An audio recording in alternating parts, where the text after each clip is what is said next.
استغفراللہ ربی من کل ذنب واتوب الیہ۔ قرآن مجید میں اللہ رب العزت نے حکم فرمایا واستغفر اللہ، استغفار کرو۔ ہمارے اکابر یہ معمول بتاتے ہیں روزانہ، استغفر اللہ ربی من کل ذنب واتوب الیہ۔ اس کو دن میں کم از کم 100 مرتبہ صبح، 100 مرتبہ شام، زیادہ وقت ہو تو 200 مرتبہ بھی پڑھ سکتے ہیں، مگر جب پڑھ رہے ہوں تو ذرا اپنے گناہوں پر ندامت بھی دل میں محسوس کریں۔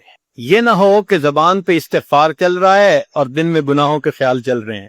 اور رابعہ بصریہ رحمۃ اللہ علیہ فرماتی تھیں استغفارنا یحتاج الی استغفار، کہ ہم ایسا استغفار کرتے ہیں کہ اس کے اوپر ہمیں استغفار کرنے کی ضرورت ہے۔ صبح برکف، توبہ برلب، دل پر از لطف گناہ، ہاتھ میں تسبیح، زبان پہ توبہ اور دل گناہ کی لذت میں پڑا ہوا ہے۔ معصیت را خن میں آیت بر استغفار ما، میرے استغفار کے اوپر تو گناہ بھی کھڑا ہنس رہا ہے۔ تو ایسا استغفار نہ ہو، صحیح ندامت کے ساتھ ہم استغفار پڑھیں تو اللہ تعالیٰ کی رحمت برسے گی۔ دلیل قرآن عظیم الشان، بات پکی۔ اللہ رب العزت شاہ فرماتے ہیں لولا تستغفرون اللہ لعلکم ترحمون، قرآن کی آیت۔ اگر یہ استغفار کرتے تو کیا ہوتا؟ اللہ تعالیٰ رحمت برساتے۔ تو اس کا مطلب ہے یہ گارنٹیڈ بات ہے کہ استغفار کرنے سے اللہ تعالیٰ کی رحمت برستی ہے، انسان کے روح کو غذا ملتی ہے۔ پھر تیسری چیز جس سے کہ اللہ تعالیٰ کی طرف سے رحمت اترتی ہے، درود شریف کا پڑھنا۔ حدیث مبارکہ میں آتا ہے جو شخص ایک دفعہ درود شریف پڑھتا ہے اللہ تعالیٰ 10 رحمتیں اتارتے ہیں۔ تو 10 رحمتوں کا اترنا اس بات کی دلیل کہ روح کو غذا ملتی ہے، نور اترتا ہے انسان کے اوپر۔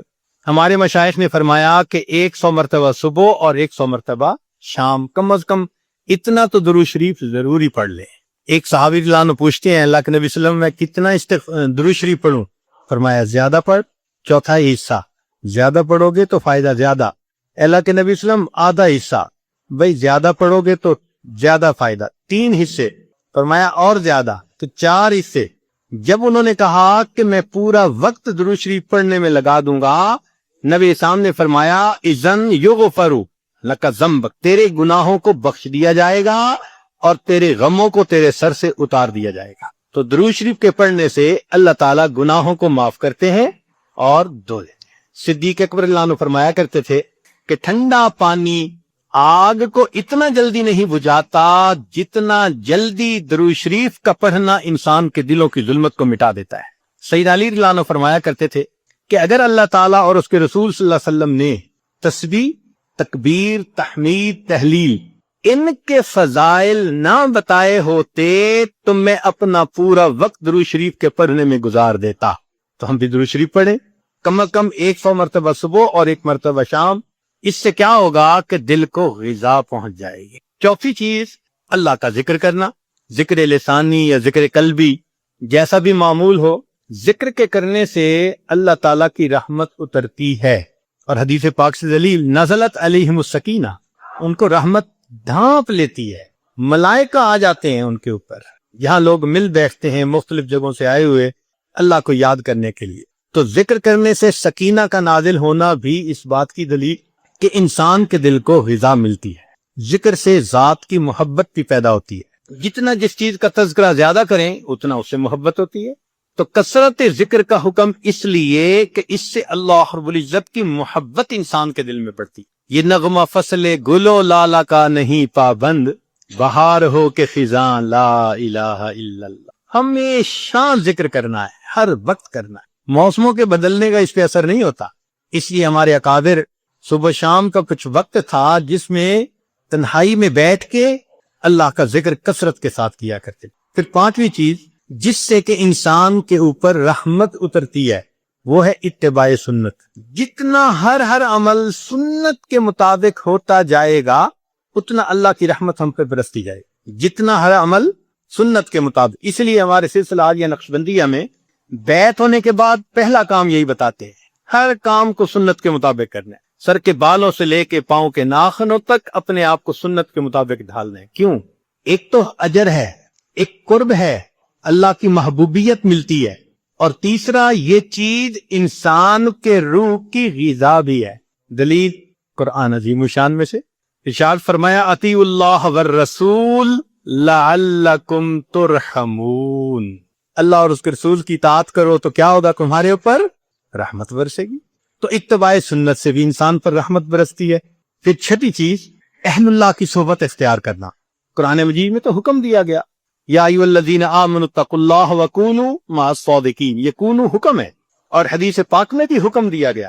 نبی علیہ السلام نے ارشاد فرمایا علیکم بمجالسۃ العلماء واستماع کلام الحکماء فإن اللہ تعالی یحیی القلب المیت بنور الحکمہ کما یحیی الارض المیت بماء المطر، کہ جس طرح بارش کے اترنے سے اللہ مردہ زمین کو زندہ کر دیتے ہیں، اسی طرح اہل اللہ کی حکمت بھری باتوں سے اللہ دلوں کو زندہ فرما دیتے۔ انسان جو کام بھی شریعت و سنت کے خلاف کرتا ہے اس کو گناہ کہتے ہیں، اس گناہ سے توبہ کرنا لازم ہوتا ہے۔ ارشاد باری تعالی ہے وَتُوبُوا إِلَى اللَّهِ جَمِيعًا أَيُّهَا الْمُؤْمِنُونَ لَعَلَّكُمْ تُفْلِحُونَ، اور اے ایمان والو تم سب کے سب اللہ کے سامنے توبہ کرو تاکہ تم فلاح پا جاؤ۔ چنانچہ ابن تیمیہ رحمۃ اللہ علیہ نے الایمان الاوسط ایک کتاب ہے، اس میں 10 اسباب بتائے ہیں جن سے انسان کے گناہ معاف ہوتے ہیں۔ یہ 10 اسباب ہمیں زبانی یاد ہونے چاہیے تاکہ ہم ان کے ذریعے سے اپنے گناہوں کی بخشش کا بندوبست کر لیں۔ سب سے پہلا سبب استغفار۔ استغفار کہتے ہیں کہ اپنے گزرے ہوئے گناہوں پر نادم ہونا۔ شریعت نے کہا الندم توبۃ، ندامت یہ توبہ ہے، اور حدیث مبارکہ میں ہے کہ قیامت کے دن سب سے زیادہ خوش انسان وہ ہوگا من وجد فی صحیفتہ استغفارا کثیرا، جس کے نام اعمال میں کثرت کے ساتھ استغفار لکھا ہوا ہوگا۔ تو ہمیں کثرت سے استغفار پڑھنا چاہیے۔ چنانچہ ایک شخص حضرت حسن اللہ عنہ کے پاس آیا، حضرت بہت گناہ گار ہوں، کوئی عمل بتائیں۔ فرمایا استغفار پڑھو۔ ایک اور آدمی آیا، حضرت بارش نہیں ہو رہی، کوئی عمل بتائیں۔ فرمایا استغفار پڑھو۔ پھر ایک آدمی آیا کہ حضرت بہت قرضہ چڑھ گیا، دعا کریں کہ کوئی اسباب بن جائیں رزق کے، مال کے، تاکہ قرضہ اتر جائے۔ فرمایا استغفار پڑھو۔ پھر ایک شخص آیا کہ حضرت دعا کریں اللہ مجھے بیٹا دے دے۔ فرمایا استغفار کرو۔ ایک آدمی آیا میرا باغ ہے، دعا کریں کہ میرا پھل زیادہ لگے۔ فرمایا استغفار کرو۔ ایک آدمی آیا میری کھیتی باڑی کی زمین ہے، دعا کریں پانی اندر سے نکل آئے۔ فرمایا استغفار کرو۔ اب سننے والا حیران کہ مختلف لوگ مختلف ضروریات آ کر بیان کرتے رہے، سب کے لیے ایک ہی جواب۔ تو اس نے پوچھا کہ حضرت کیا مسئلہ؟ تو فرمایا کہ دیکھو یہ جواب میں نے اپنی طرف سے نہیں دیا، قرآن مجید سے دیا ہے۔ اللہ تعالیٰ ارشاد فرماتے ہیں قرآن مجید میں فَقُلْتُ اسْتَغْفِرُوا رَبَّكُمْ إِنَّهُ كَانَ غَفَّارًا۔ تو سب سے پہلے استغفار کرنے سے گناہوں کی بخشش ہوتی ہے۔ یرسل السماء علیکم مدرارا، تمہارے اوپر اللہ بارشیں برسائے گا۔ وَيُمْدِدْكُمْ بِأَمْوَالٍ، اللہ مال کے ذریعے تمہاری مدد کرے گا۔ وَبَنِينَ، اور بیٹوں کے ذریعے مدد کرے گا۔ وَيَجْعَلْ لَكُمْ جَنَّاتٍ، اور اللہ تعالیٰ تمہیں درختوں پہ پھل زیادہ عطا کرے گا۔ وَيَجْعَلْ لَكُمْ أَنْهَارًا، اور اللہ تعالیٰ تمہارے لیے زمین سے چشمے جاری فرما دے گا۔ آپ اگر غور کریں تو ہماری روزمرہ کی جو پریشانیاں ہیں وہ انہی میں سے ہیں۔ کوئی بیٹے کے لیے پریشان، کوئی کاروبار کے لیے پریشان، کوئی قرضوں کی وجہ سے پریشان۔ اس کا مطلب یہ ہے کہ اگر ہم استغفار کرنے کی عادت ڈال لیں تو ہمیں کسی اور عمل کی ضرورت ہی نہیں ہے۔ اور یہ عمل قرآن مجید میں بتایا گیا ہے، یہ پروردگار عالم کا کلام ہے۔ ہم استغفار کم کرتے ہیں، کم از کم 100 مرتبہ صبح اور شام استغفار کا کرنا معمول بنا لینا چاہیے۔ آپ لوگ ڈرائیو کرتے ہیں اپنے دفتر جاتے ہوئے تو راستے میں جو آدھا گھنٹہ لگتا ہے اس میں کیا کرنا ہوتا ہے؟ بعض لوگ نعت سن لیتے ہیں، تلاوت سن لیتے ہیں، وہ بھی عبادت ہے، لیکن اس سے زیادہ بہتر یہ ہے کہ انسان خود پڑھے کچھ۔ تو اگر اس دوران آپ استغفر اللہ ہی پڑھتے رہیں تو سینکڑوں دفعہ استغفار نامہ اعمال میں لکھا جائے گا، اور اگر پورا پڑھ لیں استغفر اللہ ربی من کل ذنب واتوب الیہ تو یہ سونے پہ سہاگے والی بات ہے۔ تو اپنے ٹائمنگز کو ایسے ایڈجسٹ کریں کہ اس میں درود استغفار کثرت کے ساتھ آپ پڑھ سکیں، چونکہ حدیث پاک میں یہ فرمانا کہ قیامت کے دن وہ بندہ بہت خوش ہوگا جس کے نام اعمال میں استغفار زیادہ ہوگا۔ دوسرا سبب ہے توبہ۔ توبہ اور استغفار بہت قریب ہیں، ان میں لائن آف ڈیمارکیشن ڈالنا تھوڑا ڈیفیکلٹ ہے، مگر علماء نے لکھا ہے کہ استغفار پچھلے گناہوں پہ ریپینٹنس کو کہتے ہیں، اور توبہ آئندہ گناہوں کو کمٹ نہ کرنا، اس کی کمٹمنٹ کرنا، عزم کرنا، اس کو کہتے ہیں۔ توبہ عزم جازم، ایک عہد کرنا کہ میں نے آج کے بعد گناہ نہیں کرنا، یہ توبہ کہلاتا ہے۔ تو گویا توبہ کا تعلق آئندہ گناہ نہ کرنا، استغفار کا تعلق پاسٹ کے ساتھ ہے کہ میں نے جو کیا برا کیا، اللہ بس میری غلطی کو پلیز معاف کر دیں، اس کو استغفار کہتے ہیں۔ اور یہ استغفار کا حکم اللہ رب العزت نے اپنے حبیب صلی اللہ علیہ وسلم کو دیا، فسبح بحمد ربک واستغفرہ، حکم ہے، صیغہ ہے امر کا۔ اللہ کے محبوب صلی اللہ علیہ وسلم کو اگر یہ حکم ہے تو سوچئے پھر ہمیں استغفار کرنے کی کتنی ضرورت ہے۔ توبہ ہر بندے پہ کرنی ضروری، چنانچہ کافر ہے تو وہ کفر سے توبہ کر کے مسلمان بن جائے، مومن ہے گناہوں سے توبہ کر کے نیک بن جائے۔ جو نیک ہے وہ جو اپنے اعمال کے اندر غفلت ہوتی ہے، نماز کی غفلت، ذکر میں غفلت، تلاوت میں غفلت، اس غفلت سے توبہ کرے، اور جو کہے کہ جی میں تو اس سے بھی توبہ کرتا ہوں، تو بھئی ہم جو اعمال کرتے ہیں یہ اس کوالٹی کے تو نہیں کہ اللہ تعالیٰ کے ہاں قبولیت پا سکیں۔ اب پھر استغفار کرنا کہ اللہ اس کو قبول کر لیجئے، کیونکہ اللہ کے محبوب صلی اللہ علیہ وسلم نے فرمایا ما عبدنا کا حق کا عبادتک، اے اللہ ہم نے عبادت نہیں کی جیسے عبادت کرنے کا حق تھا۔ اگر سید الاولین والآخرین صلی اللہ علیہ وسلم یہ فرماتے ہیں، ہم کس کھیت کی گاجر مولی ہیں، ہماری عبادتیں کیا عبادتیں ہیں؟ تو استغفار کرنا، توبہ کرنا ہم میں سے ہر بندے پر لازم ہے۔ تیسری چیز جس سے کہ گناہ معاف ہوتے ہیں، الحسنات الماحیہ، نیکیاں۔ جو انسان نیک اعمال کرتا ہے تو گناہ دھل جاتے ہیں۔ نیک اعمال کی مثال صابن کی ہے، گناہوں کی مثال میل کی سی ہے۔ صابن جتنا زیادہ لگتا ہے اتنا میل دھل جاتی ہے۔ ان الحسنات یذہبن السیئات، یہاں شیطان دھوکہ دیتا ہے۔ مثلا اگر کوئی بچہ تعلیم پا رہا ہے مگر کوئی گناہ بھی کرتا ہے، تیرے علم کا کیا فائدہ، گناہ تو چھوڑتا نہیں۔ بھائی اگر گناہ کرتے ہیں تو علم تو الٹا ان گناہوں کو دھوئے گا، وہ علم ہی چھڑوا دیتا ہے تاکہ دھونے کا مسئلہ ہی نہ رہے۔ اب عورت سوچے گی میں پردہ تو کرتی نہیں، نمازوں کا کیا فائدہ؟ یہ دھوکہ ہے شیطان کا۔ بھئی آپ نمازیں پڑھتی رہو، اس نمازوں کی برکت سے اللہ پھر پردے کی بھی توفیق دے دیں گے۔ تو نیکی نہیں چھوڑنی چاہیے کبھی بھی، یہ سوچ کے جی میں اچھا تو ہوں نہیں، کیا فائدہ؟ فائدہ ہے، جب اللہ فرما رہے ہیں کہ نیکیاں گناہوں کو دھو دیتی ہیں، بھئی گناہ تو ہم چھوڑتے نہیں اور نیکی آرام سے چھوڑ دیتے ہیں، یہ کہاں کی لاجک ہے؟ تو اس لیے نیکی بھاگ بھاگ کے کرنی چاہیے۔ اگر گناہ ہیں تو نیکی اور زیادہ کریں تاکہ نیکی کی برکت سے گناہوں کی ظلمت ختم ہو جائے اور دھل جائے۔ حدیث پاک میں ہے بندہ گناہ کرتا ہے لکھ دیا جاتا ہے، دوسرا گناہ، تیسرا، 5 گناہ کرتا ہے، پھر اس کے بعد وہ ایک نیکی کرتا ہے تو نیکی والا فرشتہ کہتا ہے کہ دیکھو اللہ کے ہاں دستور ہے من جاء بالحسنۃ فلہ عشر امثالھا، اس کو 10 نیکیاں ملنی تھیں، تم نے 5 گناہ لکھے ہیں نا، اچھا تم 5 گناہ مٹا دو، میں نامہ اعمال میں 10 نیکیوں کی بجائے صرف 5 نیکیاں بیلنس وہ ڈال دیتا ہوں۔ چنانچہ 5 گناہ مٹا دیے جاتے ہیں، 5 نیکیاں نامہ اعمال میں لکھ دی جاتی ہے۔ اس لیے خوب نیکی کرنی چاہیے تاکہ اللہ تعالیٰ گناہوں کی ظلمت سے ہمیں محفوظ فرما دے۔ چوتھی چیز جس سے کہ گناہ معاف ہوتے ہیں، دعاء المؤمنین للمؤمن، جو ایمان والے ایک دوسرے کے لیے دعائیں کرتے ہیں اس سے بھی گناہ معاف ہوتے ہیں۔ چنانچہ عمر لانو جا رہے تھے عمرے کے لیے، نبی علیہ السلام نے فرمایا اے بھائی ہمیں اپنی دعاؤں میں نہ بھولنا، تو نبی علیہ السلام نے امت کو تعلیم دی کہ ایک دوسرے کو دعاؤں کے لیے کہنا چاہیے۔ یہ بہت اچھی عادت ہے کہ جب کسی سے ملیں جی ہمیں اپنی دعاؤں میں یاد رکھیں، والدین کو کہنا، بڑوں کو کہنا، دوستوں کو کہنا، کیا معلوم کس کی مانگی ہوئی دعا کام آ جائے۔ اس دعا کا فائدہ ہوتا ہے نا، تبھی تو قرآن مجید میں دعا سکھائی گئی، ربنا اغفر لنا ولاخواننا الذین سبقونا بالایمان، اے اللہ جو ہم سے پہلے ایمان والے چلے گئے ان کی بھی مغفرت فرما دے۔ تو فائدہ ہوتا ہے تو قرآن نے دعا سکھائی ہے نا۔ تو ایمان والوں کی دعاؤں سے دوسرے ایمان والوں کو فائدہ ہوتا ہے۔ حدیث پاک میں ہے دوست کی دعا دوست کے پیٹھ پیچھے رد نہیں کی جاتی، کیوں؟ اس میں خلوص ہوتا ہے۔ تو اس لیے حدیث پاک میں ہے، مسلم شریف کی روایت ہے کہ اگر کوئی آدمی فوت ہو جائے اور 40 آدمی جنازہ پڑھ لیں جو ایمان والے ہوں، توحید والے ہوں، فرمایا ما من رجل مسلم یموت فَيَقُومُ عَلَى جَنَازَتِهِ 40 رَجُلًا لَا يُشْرِكُونَ بِاللَّهِ شَيْئًا إِلَّا شَفَعَهُمُ اللَّهُ فِيهِ۔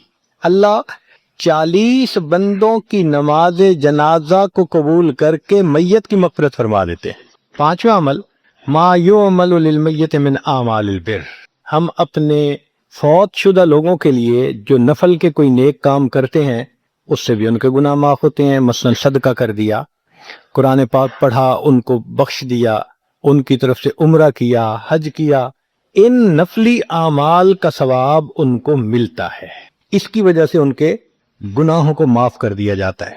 چنانچہ حضرت شیخ الحدیث رحمۃ اللہ علیہ نے فضائل ذکر میں یا کسی اور کتاب میں واقعہ لکھا ہے کہ ایک اللہ والے تھے، قبرستان کے قریب سے جاتے ہوئے انہوں نے کچھ پڑھ کے قبرستان والوں کو بخش دیا۔ رات خواب دیکھا کہ وہی قبرستان والے ہیں اور ایک آدمی آتا ہے جیسے کوئی ڈاک تقسیم کرنے والا ڈاکیا ہوتا ہے، اور سب اس کی طرف بھاگ پڑتے ہیں جیسے ڈاک لینے کے لیے ہوں۔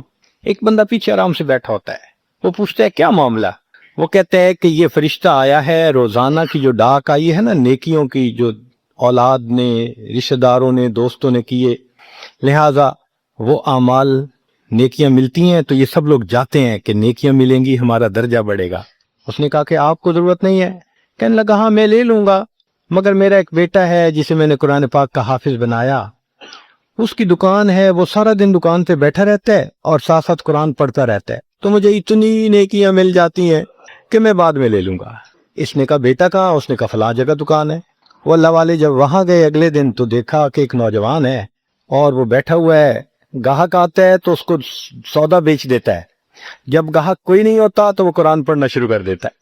تو وہ سمجھ گیا کہ میرا خواب سچا تھا، اس بچے کے قرآن پڑھنے سے اس کے والد کو خوب بینیفٹ مل رہا ہے۔ کچھ عرصے کے بعد دوبارہ پھر اسی قبرستان کے قریب سے گزرے، پھر انہوں نے کچھ پڑھ کے بخش دیا۔ رات خواب میں دیکھا کہ اب جب تقسیم ہوا تو سب بھاگے تو وہ بندہ بھی بھاگا۔ انہوں نے کہا آپ بھی بھاگ رہے ہو؟ کہنے لگا ہاں میں اس لیے بھاگ رہا ہوں کہ میرا وہ بیٹا فوت ہو گیا، اب مجھے قرآن پڑھ کے بخشنے والا کوئی ایسا ہے نہیں، تو جو عام ایمان والوں کا ثواب آتا ہے میں بھی اسی میں سے اپنا حصہ لینے کے لیے جا رہا ہوں۔ تو ایمان والوں کے ان اعمال کا ثواب بھی ملتا ہے، اور اصل میں یہ اسی بندے کا اپنا عمل ہوتا ہے۔ یہ ذہن میں رکھنا کہ جو ایمان والے پڑھ کے بخشتے ہیں نا، اس کا ثواب کیوں ملتا ہے؟ اس کا اپنا عمل دیکھو، اس نے نیکوں سے تعلق جوڑا۔ وہ بھی تو ہوتے ہیں جن کے مرنے کے بعد پیچھے ریچھ کتے کی لڑائی کرواتے ہیں، میلے لگواتے ہیں، موسیقی کی محفلیں ہوتی ہیں، وہ بھی تو ہوتے ہیں نا، تو ان کو کچھ نہیں ملتا۔ اس بندے نے نیکوں سے محبت کی، یہ اس کا اپنا عمل ہے، اس کی محبت کی وجہ سے اب یہ لوگ اس کو پڑھتے ہیں، اللہ اس کو ثواب پہنچا دیتے ہیں، تو اس کے اپنا عمل ہے اصل میں۔ پھر چھٹی چیز جس کی وجہ سے گناہ معاف ہوتے ہیں، المصائب التی یکفر اللہ بها الخطایا فی الدنیا، دنیا میں انسان کو جو مشکلات، تکلیفیں، مصیبتیں پہنچتی ہیں ان کی وجہ سے گناہ معاف کر دیے جاتے ہیں۔ کوئی مصیبت دنیا میں پہنچتی ہے گناہ معاف ہوتے ہیں۔ چنانچہ نبی علیہ السلام تشریف فرما تھے، چراغ بجھ گیا، نبی علیہ السلام نے فرمایا انا للہ و انا الیہ راجعون۔ ام المومنین عائشہ صدیقہ نے پوچھا اے اللہ کے حبیب صلی اللہ علیہ وسلم یہ تو پڑھتے ہیں جب کوئی آدمی فوت ہو جاتا ہے۔ فرمایا عائشہ مومن کو جو بھی دنیا میں تکلیف غم پہنچتا ہے اگر وہ اس کے اوپر انا للہ پڑھ لے اس کو ثواب ملتا ہے۔ تو سوچنے کی بات ہے، چراغ کے بجھنے پر اگر ثواب ملتا ہے تو کسی عزیز کی زندگی کا چراغ بجھ گیا اس پر کتنا ثواب ملے گا۔ اس لیے تکلیف آئے تو پریشان ہونے کی بات نہیں ہوتی، صبر کرنے کی بات ہوتی ہے۔ انسان بے صبری کے ذریعے خواہ مخواہ اس تکلیف پر ملنے والے ثواب سے اپنے آپ کو محروم کر دیتا ہے۔ بے صبری سے تکلیف ختم نہیں ہوتی، ثواب ملنا بند ہو جاتا ہے، تو بے صبری کا کیا فائدہ؟ اور ہو سکتا ہے کہ یہ مصیبت جو آئی یہ بندے نے خود مانگی ہو، یہ بھی عجیب بات ہے۔ آپ کہیں گے جی کوئی بندہ مصیبت تو نہیں مانگتا، ہاں ہو سکتا ہے مانگی ہو۔ کیسے؟ کہ دعا مانگی اللہ مجھے قیامت کے دن میرے محبوب صلی اللہ علیہ وسلم کے ہاتھوں حوض کوثر کا جام عطا کر دینا، اللہ نے دعا قبول کر لی۔ عمل تو ہے نہیں کہ یہ نعمت نصیب ہو، تو اب کیسے ملے گا؟ اللہ تعالیٰ بیماری، مصیبت، پریشانی کچھ اس کے اوپر بھیج دیتے ہیں۔ اگر یہ بندہ اس پر صبر کر لیتا ہے اس کو بہانہ بنا کر اللہ اس کو وہ نعمت عطا فرما دیتے ہیں۔ چنانچہ ایک بزرگ تھے، 70s میں تھے، بیوی بھی اسی طرح بہت نیک تھی۔ بیوی نے کہا کہ میرا بڑا دل چاہتا ہے کہ نبی علیہ الصلوۃ والسلام کا دیدار نصیب ہو، میں بڑا درشی پڑھتی ہوں، نفل پڑھتی ہوں، مگر مجھے واضح زیارت نہیں ہوئی۔ آپ کو کوئی عمل آتا ہو تو بتا دیں۔ انہوں نے کہا عمل آتا ہے، کرو گی؟ کہا بالکل کروں گی۔ کہنے لگے اچھا جمعہ کا دن آ رہا ہے، خوب نہا دھو کے وہ جو دلہن والے کپڑے تھے نا تمہارے، کناری والے گوٹے، وہ پہننا اور میک اپ کرنا، خوشبو لگانا، اور میں بس جمعہ پڑھ کے آؤں گا تو پھر ٹھیک ہے۔ اس نے کہا بہت اچھا۔ وہ اللہ کی بندی نہائی دھوئی، دلہن کی طرح خوب تیار ہوئی، کپڑے دلہن والے پہنے۔ ان بزرگوں نے جمعہ کی نماز پڑھی تو ساتھ بھائی کا گھر تھا اس کی، یعنی ان کی بیوی کا، تو بیوی کے بھائی کے گھر چلے گئے۔ اس کو جا کے کہا میری عمر دیکھو اور آ کے اپنی بیوی بہن کی حالت دیکھو۔ اس نے کہا کیا مسئلہ؟ وہ ساتھ آ گیا، اور جب گھر آ کے اس نے دیکھا تو بیوی تو دلہن بنی بیٹھی ہے۔ بھائی کو غصہ آیا، تمہیں اپنی، یہ تمہاری عمر اور یہ تمہارے لچھن۔ اس نے تو ڈانٹا اور وہ بیچاری روئی، اس کا دل ٹوٹا، رو رو کے حال برا، سو گئی۔ اللہ کی شان کہ اس نیند میں اس کو نبی علیہ السلام کی زیارت نصیب ہو گئی۔ اب وہ اٹھی تو وہ خوش بھی ہے اور پریشان بھی ہے۔ خوش اس بات پہ کہ زیارت ہو گئی، اور پریشان اس بات پہ کہ میاں نے کیا کیا، خود کہا دلہن بنو اور خود بھائی سے مجھے ڈانٹ پڑوا دی۔ تو پھر اس نے پوچھا کہ آپ نے ایسا کیوں کیا؟ انہوں نے کہا دیکھو میں تمہاری زندگی کو قریب سے جانتا ہوں، میں نے تمہیں اتنا پیار محبت سے رکھا ہے کہ تمہیں زندگی کے کوئی تکلیف نہیں پہنچنے دی میں نے۔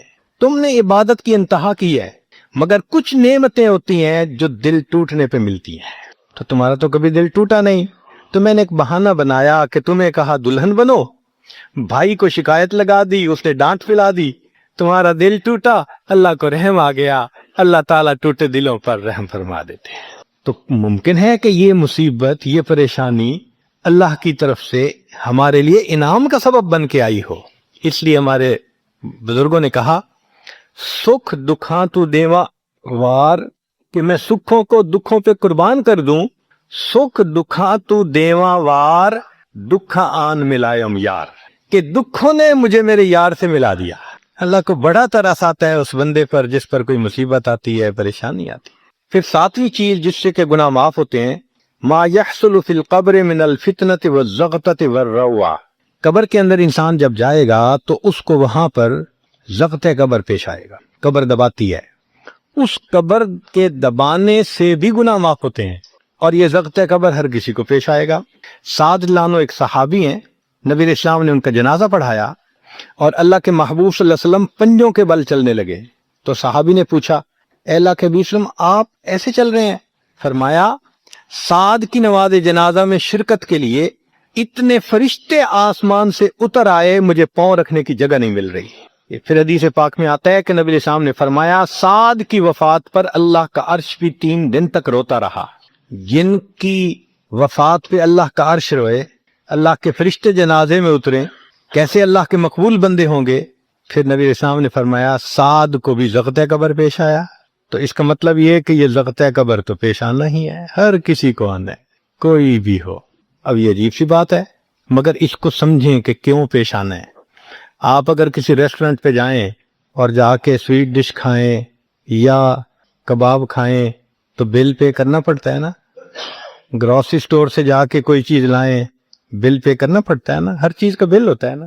اس دنیا میں انسان جو مزے لیتا ہے بھلے جائز صحیح، ان کی بھی ایک کاسٹ ہے اور وہ اسے پے کرنی پڑے گی، اور وہ کاسٹ ضغط قبر سے پے ہوگی۔ اس لیے جس کی زندگی غربت میں گزری ہوگی اس کا ضغط قبر بہت کم ہوگا، اور جس نے عیش آرام مزے سہولت انجوائے کیا کاسٹ تو دینی پڑے گی نا۔ تو ضغط قبر تو پیش آنا ہے۔ ہمارے والد صاحب بچپن میں دیکھتا تھا میں کہ بہت اچھا سالن بنا ہوتا تھا نا، تو اکثر وہ گلاس پانی کا اٹھاتے تھے اور ایک گھونٹ پانی ڈال دیتے تھے۔ مجھے سمجھ نہیں آتی تھی یہ کیا کرتے ہیں، میں اکثر ان سے پوچھتا تھا ابو آپ ایسے کیوں کرتے ہیں، نہیں بتاتے تھے۔ جب ان کی وفات ہوئی تو بعد میں والدہ صاحبہ نے کہا کہ اصل میں وہ یہ کہا کرتے تھے کہ نفس میرا دشمن ہے، میں اس نفس کو لذتیں کیوں دوں۔ وہ لذیذ کھانے کے اوپر بھی ایک گھونٹ پانی ڈال کے اس کو کم مزے والا بنا لیا کرتے تھے، جائز لذتوں کو بھی کم کر لیتے تھے، ہمارا کیا حال ہوگا جو ناجائز لذتوں کے پیچھے بھاگتے پھرتے ہیں۔ تو یہ ضغط قبر مومن کو بھی پیش آتا ہے اور کافر کو بھی، مگر فرق ہے، کافر کو پیش آئے گا کہ حدیث پاک میں آتا ہے دائیں طرف کی پسلیاں بائیں طرف اور بائیں کی پسلیاں دائیں طرف، یوں پسلیاں توڑ کے رکھ دیں گے۔ اور مومن کو بھی ضغط قبر پیش آئے گا، مگر مومن کو ضغط قبر تکلیف نہیں دے گا اتنی اگر نیک ہوا۔ کیوں؟ اچھا آپ بتائیں، سر میں درد ہو تو آپ کہتے ہیں نا ذرا سر دبا دو، تو تکلیف ہوتی ہے یا راحت ملتی ہے؟ سر دبانے سے راحت ملتی ہے۔ جس طرح سر درد میں کوئی دبائے سر کو راحت ملتی ہے، ایسے ہی مومن کو ضغط قبر تو پیش آئے گا مگر مومن کے لیے راحت کا سبب ہوگا۔ آٹھویں چیز جس سے کہ گناہ معاف ہوں گے، احوال یوم القیامت وکربھا وشدائدھا، قیامت کے دن جو انسان کو ایک وحشت کی کیفیت ہوگی، ہول کی کیفیت ہوگی، خوف ڈر کی کیفیت ہوگی، اللہ اکبر۔ امام غزالی رحمۃ اللہ علیہ نے تفصیل لکھی ہے کہ سارے لوگ کھڑے ہوں گے اور سورج بہت قریب ہوگا، پسینے میں شرابور ہوں گے، اللہ اکبر۔ اس وقت جہنم کے اندر ابال آئے گا اور جہنم کے اندر سے انگارے اٹھ کر اوپر جائیں گے اور واپس گریں گے۔ فرماتے ہیں اس وقت انبیاء میں سے کوئی نبی بھی ایسا نہیں ہوگا جس کو یہ ڈر نہ ہو کہ کہیں انگارے میرے اوپر نہ آ جائیں۔ اگر انبیاء بھی تھرا رہے ہوں گے، ہمارا اس دن کیا حال ہوگا؟ تو قیامت کے دن کی دہشت اور وحشت کوئی چھوٹی چیز نہیں ہے، مگر اس سے بھی اللہ تعالیٰ ایمان والوں کے گناہوں کو معاف فرما دیں گے۔ پھر نویں چیز جس سے کہ گناہ معاف ہوں گے، شفاعت النبی صلی اللہ علیہ وسلم فی اہل الذنوب یوم القیامہ، قیامت کے دن اللہ کے پیارے حبیب صلی اللہ علیہ وسلم جو اپنی امت کے لیے شفاعت فرمائیں گے، اللہ اس پر بھی امتیوں کے گناہوں کو معاف فرما دیں گے۔ نبی اسلام نے ارشاد فرمایا کہ اللہ رب العزت نے ہر نبی علیہ السلام کو ایک ایسی دعا مانگنے کا اختیار دیا کہ جیسی دعا مانگی جائے گی منوان قبول ہو جائے گی۔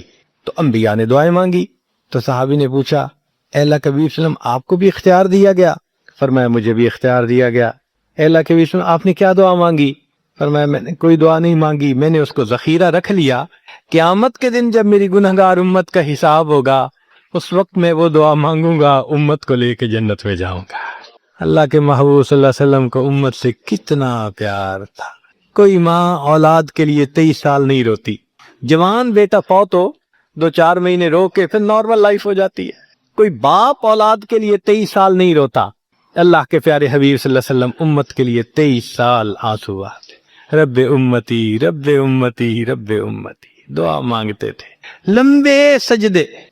ام المومنین عائشہ رضی اللہ عنہا فرماتی ہیں کہ محبوب صلی اللہ علیہ وسلم کے آنسو جو مصلی پہ گرتے تھے، مجھے لگتا تھا کہ بارش کے قطرے زمین کے اوپر گر رہے ہیں، ایسے آواز محسوس ہوتی تھی۔ اور اتنا لمبا سجدہ ہوتا تھا کہ کبھی کبھی میں اٹھ کے محبوب صلی اللہ علیہ وسلم کے پاؤں کے انگوٹھے کو ٹچ کرتی تھی کہ ابھی جان تو سلامت ہے نا، تب مجھے احساس ہوتا تھا نہیں ابھی تک نہیں، سجدہ لمبا ہو گیا۔ اتنا لمبا سجدہ کس کے لیے؟ اللہ امت کو گناہوں کو معاف فرما دے، امت کے گناہوں کو معاف۔ چنانچہ جب نبی علیہ الصلوۃ والسلام پر آخری یعنی مرض آئی، بیماری کی کیفیت آئی، تو اللہ کے حبیب صلی اللہ علیہ وسلم کو بخار بہت تیز ہو گیا تھا، اور جو مسجد میں آخری مرتبہ لائے تھے تو 2 آدمی تھے، ایک ادھر تھا ایک ادھر تھا، اور اللہ کے حبیب صلی اللہ علیہ وسلم نے ان کا سہارا لیا تھا اور بہت مشکل سے چل کے تشریف لائے تھے۔ یہ آخری نماز تھی، پھر واپس تشریف لے گئے، بخار اور تیز ہو گیا۔ سیدہ عائشہ رضی اللہ عنہا فرماتی ہیں کہ میں نے اوپر کپڑا سا ڈال دیا، کپڑے کے اوپر سے مجھے گرمی محسوس ہو رہی تھی، میں نے پانی کا ایک پیالہ پیش کیا، اللہ کے حبیب صلی اللہ علیہ وسلم پانی کے پیالے میں ہاتھ مبارک ڈالتے تھے اور اپنے چہرے پہ لے رہے تھے، اور جسم تھا کہ جیسے کوئی گرم چیز میں سے گرمی نکل رہی ہوتی ہے، اس طرح وہ بخار سے دہک رہا تھا۔ فرماتی ہیں کہ مجھے محسوس ہوا کہ یہ تو بہت تیز بخار ہے، کبھی ایسا نہیں دیکھا۔ تو میں نے پوچھا اے اللہ کے حبیب صلی اللہ علیہ وسلم بخار ایسا تو کبھی نہیں دیکھا، اتنا زیادہ تیز، اتنا زیادہ تیز۔ نبی علیہ السلام نے فرمایا عائشہ، مومن کو سکرات موت کے وقت جو تکلیف ہوتی ہے اس پر بھی اس کے گناہ معاف ہوتے ہیں۔ میں نے اللہ سے یہ دعا مانگی تھی، اللہ جب میری سکرات کا وقت آئے تو مجھے تکلیف زیادہ دے دینا، اور اس کے بدلے اللہ میری امت کے گناہوں کو معاف فرما دینا۔ عائشہ، یہ وہ سکرات ہے جس کی وجہ سے مجھے تکلیف بہت ہے، اللہ کے محبوب صلی اللہ علیہ وسلم کو اتنی تکلیف ہو رہی تھی، اتنے میں اطلاع ملی، دروازہ کھٹکھٹایا گیا، پوچھا کون؟ جواب ملا جبریل علیہ السلام اور اسرائیل علیہ السلام اجازت مانگتے ہیں آنے کی۔ نبی علیہ السلام نے فرمایا جبریل اندر آ جائیں، تو جبریل آئے۔ اے اللہ کے حبیب صلی اللہ علیہ وسلم، اللہ نے آپ کو یاد فرمایا ہے۔ نبی علیہ السلام نے فرمایا جبریل اللہ تعالیٰ سے پوچھ کے یہ پہلے بتاؤ میرے بعد میری امت کا کیا حال ہوگا، پہلے پوچھ کے بتاؤ۔ جبریل علیہ السلام نے اللہ تعالیٰ سے پوچھا، رب کریم نے کہا، فرمایا میرے محبوب سے جا کر کہہ دو اے محبوب آپ کے بعد آپ کی امت کو تنہا نہیں چھوڑیں گے۔ جب نبی علیہ السلام کو تسلی ہو گئی، محبوب نے فرمایا اچھا ملک الموت کو بھی اندر آنے۔ اللہ کے محبوب صلی اللہ علیہ وسلم کو امت سے ایسی محبت تھی، اللہ اکبر۔ چنانچہ حدیث پاک میں ہے کہ نبی علیہ السلام نے فرمایا خیرت بین ان یدخل نصف امتی الجنہ و بین شفاعہ، اللہ رب العزت نے مجھے چوائس دیا، اختیار دیا کہ اے میرے حبیب صلی اللہ علیہ وسلم آپ چاہیں تو آپ کی آدھی امت کو بلا حساب جنت بھیج دیں گے، اور آپ چاہیں تو جن کی آپ شفاعت کریں ان کو بھیجیں گے۔ نبی علیہ السلام فرماتے ہیں فاخترت شفاعہ، میں نے شفاعت کو چن لیا، لأنہا اعم و اکثر، اس لیے کہ میری شفاعت پر آدھی سے زیادہ امت کے لوگ جنت میں چلے جائیں گے۔ اللہ اکبر۔ پوچھنے والے نے پوچھا اے اللہ کے حبیب صلی اللہ علیہ وسلم اترونہا للمتقین، کیا آپ کی شفاعت نیکوں کے لیے ہوگی؟ فرمایا لا ولکنہا للمذنبین الخطائین المتلوثین، نہیں میری شفاعت میرے امت کے گناہ گاروں کے لیے ہوگی۔ اللہ کے حبیب صلی اللہ علیہ وسلم کی شفاعت کا نصیب ہو جانا یہ بھی گناہوں کی بخشش کا سبب ہے، مگر شفاعت کس کو نصیب ہوگی اس کی بھی تفصیل سن لیجئے۔ کچھ لوگ ہوتے ہیں سنت کو دیکھتے ہیں ان کا دل خوش ہو جاتا ہے، وہ سنت رکھنے والے کو انکریج کرتے ہیں، اس کو مورل سپورٹ دیتے ہیں، نہیں تم نے اچھا کیا۔ اور کچھ وہ ہوتے ہیں کہ جو دیکھتے ہیں چہرے پہ سنت سجی، کیا ملا بن گئے، کیا تم نے چہرے پہ کر لیا۔ علماء نے لکھا جس نے سنت کو دیکھ کر ناگواری کا اظہار کیا اس نے اپنے آپ کو شفاعت سے محروم کر لیا۔ یہ نہیں ہے کہ ہم سنت کا مذاق بناتے پھریں اور ہمیں شفاعت نصیب ہوگی، نہیں، احترام ہو دل میں سنت کا۔ نبی علیہ الصلوۃ والسلام کی ایک ایک سنت پہ قربان ہو انسان، جب یوں محبت ہوگی تو پھر نبی علیہ الصلوۃ والسلام کی شفاعت بھی ان کے لیے ہوگی۔ 10واں سبب جس سے کہ گناہ معاف ہوں گے، رحمت اللہ و عفوہ و مغفرتہ بلا سبب من العباد، قیامت کے دن انبیاء کرام شفاعت کریں گے، بخشش ہوگی، پھر علماء کریں گے، شہداء کریں گے، پھر سب جنتی شفاعت کریں گے، حتیٰ کہ کوئی ایسا نہیں رہے گا کہ جو کسی اور کی شفاعت کرے، اور وہ لوگ جہنم میں ہوں گے کہ جن کا کوئی جنتی واقف ہی نہیں ہوگا۔ اللہ اکبر۔ سالوں وہ جہنم میں جلتے رہیں گے، جلتے رہیں گے، پھر ایک وقت آئے گا کہ ان میں سے جن کے دل میں تھوڑا سا بھی ایمان ہوگا نا، اگرچہ اس کی شفاعت کرنے والا کوئی نہیں ہوگا، ان کو بھی اللہ بخشنے کا سبب بنائیں گے۔ وہ کیسا ہوگا؟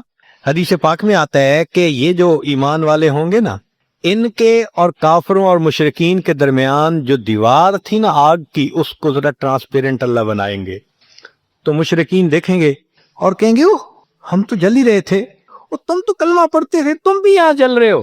تو وہ جب ان کو کلمے کا تانا دیں گے کہ تمہارا نام تو مسلمانوں والا تھا نا، تو اس وقت وہ جہنمی اللہ سے فریاد کریں گے، اللہ تیری توحید کا تانا دیتے ہیں، کہا گیا تمہارا خدا، تم بھی ہمارے ساتھ جل رہے ہو۔ جب وہ فریاد کریں گے، اللہ تعالیٰ جبرائیل علیہ السلام کو فرمائیں گے جبرائیل جاؤ، جس کے دل میں ذرہ برابر بھی تمہیں ایمان نظر آتا ہے اس کو بھی جہنم سے نکالنا، ان کو بھی جہنم سے نکال دیا جائے۔ پھر اس کے بعد وہ بچیں گے کہ جن کا ذرہ ایمان بھی نہیں فرشتے کو نظر آئے گا، مگر اللہ فرمائیں گے انبیاء نے بھی شفاعت کر لی، شہداء نے بھی، علماء نے بھی، جنتیوں نے بھی، اب میں اپنی رحمت کا اظہار کرتا ہوں، میں بھی تو بندوں سے محبت کرتا ہوں۔ حدیث پاک میں ہے ثلاث حشیات، یوں کر کے اگر گندم ہونا اور انسان دونوں ہاتھوں کو ایسے کرے تو اس کو لپ کہتے ہیں، لپ بھرنا، تو اس میں ہزاروں چاول کے دانے آ سکتے ہیں۔